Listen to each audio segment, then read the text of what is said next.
Welcome to Vatican. It was funny because we were. Xin chào mọi người, welcome to Vatican Museum.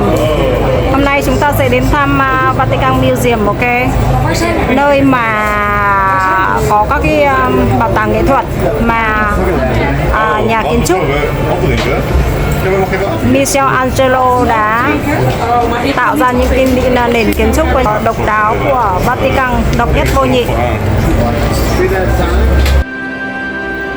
The Vatican, the museum of the museums, not only houses the extensive collections of art, archaeology and ethno-anthropology gathered by the popes over the centuries, but also contains some of the Apostolic Palace, most extraordinary and artistically significant rooms. Hello Yogi, where are you now?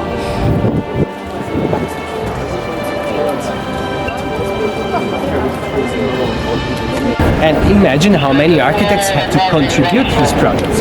One of them was someone you know, because Michelangelo, again, he was a painter, he was a sculptor, he was an architect, and he was the architect of the dome, the Istanbul dome. So that's the reason why the Vatican is on this side of the river. And any history of the museum's collections should rightly begin with the history of the rooms that the popes over the ages chose as the places of the residence or private prayer and reflection.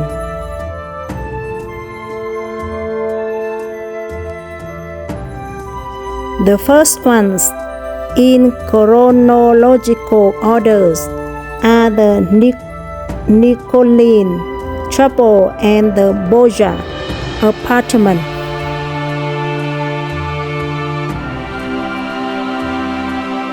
In the first year of his papacy, Pope Nicholas V Parentucelli, one of the greatest humanists of the time, called on Fra Angelico to decorate the private chapel of his apartments in the Apostolic Palace with a cycle of the frescoes dedicated to Saint Stephen and Saint Lawrence. Fra Angelico, a renowned artist as well as a Dominican friar, depicted scenes from the saints' lives drawn from the Acts of the Apostles.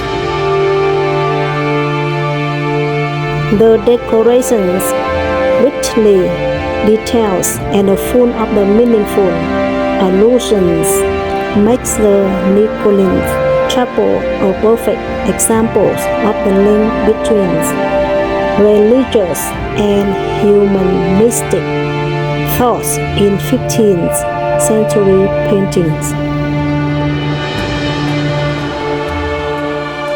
A masterful restoration of the Fra Angelico's works was carried out in 1995 and 1996. Nicholas V's successor, Pope Alexander VI Borgia, elected to live in the Apostolic Palace, most exclusive wing, and commissions its decoration by Bernardino di Beto, better known as Parentucelli. In 1494, the work was complete, a stunning cycle of frescoes decorating the various interconnecting rooms.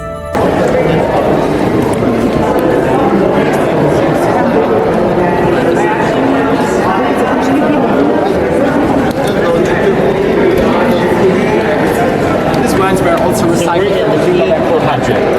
Or, the typical thing they love to recycle. Have you ever seen something like this as a fountain in Rome?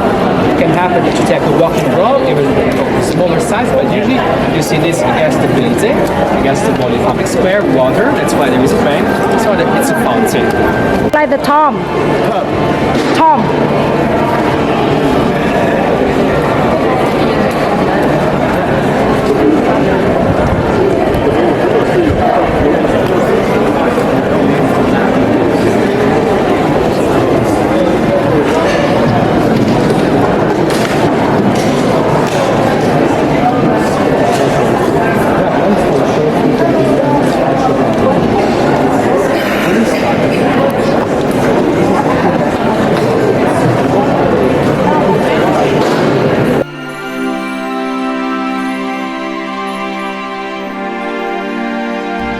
The rooms were left empty following the Pope's death, and it was not until the end of the 19th century that the Borgia Apartment was opened to the public.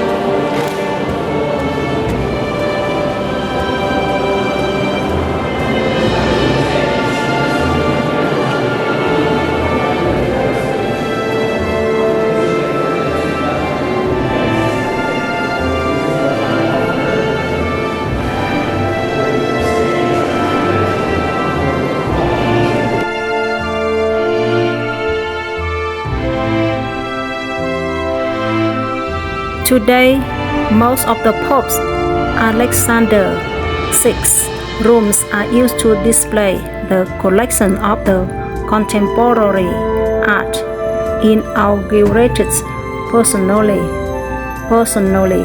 by Paul VI in 1973.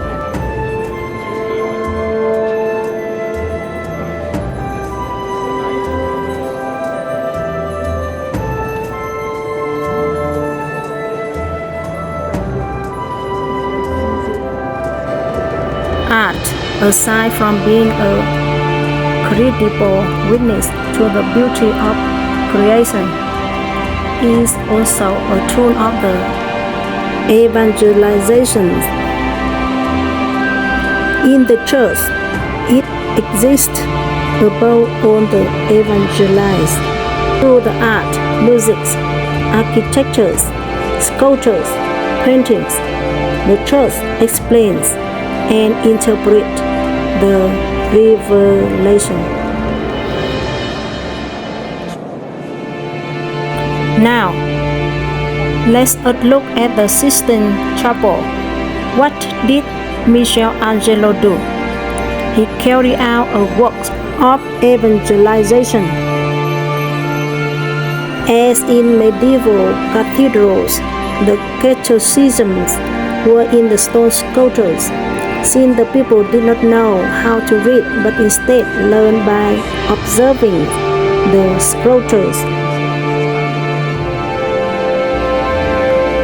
The church has always used art to demonstrate the wonder of the gods, creation, and the dignity of man created in his image and semblance, as well as the power of death and the beauty of the Christ, resurrection that brings rebirth to the world afflicted by sin. The beauty unites us, and as Saint John Paul II said, quoting Dostoevsky will save us. Following Christ is not only true but also beautiful, able to fill our life with joys, even in everyday difficulties.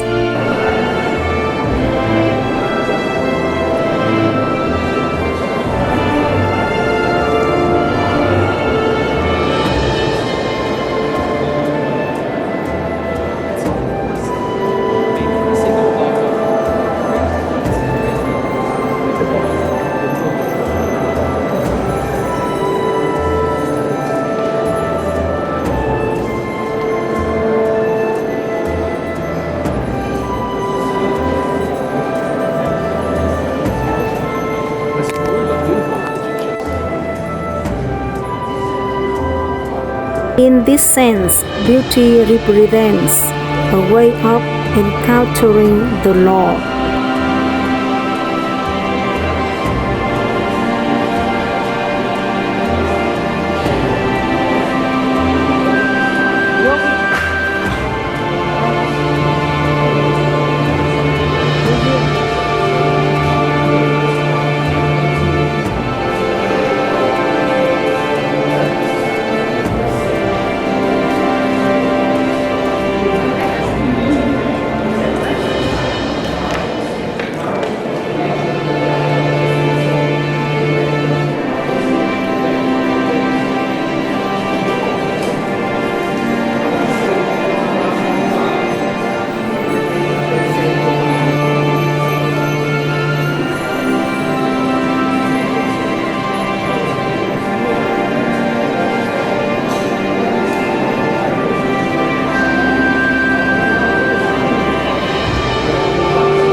Đây là cái gallery nơi mà Fra Angelico, nhà họa sĩ nổi tiếng, nhà điêu khắc nổi tiếng của Vatican,